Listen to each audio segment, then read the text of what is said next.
I'm gonna be rating all the heart dye jobs I did on Mocha the Akita. So this is Mocha when she first came in, around 3 months old, and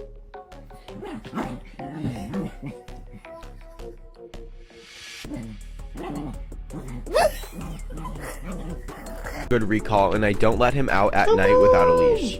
And I've been working with him on waiting at the door so then he's not so crazy when he comes.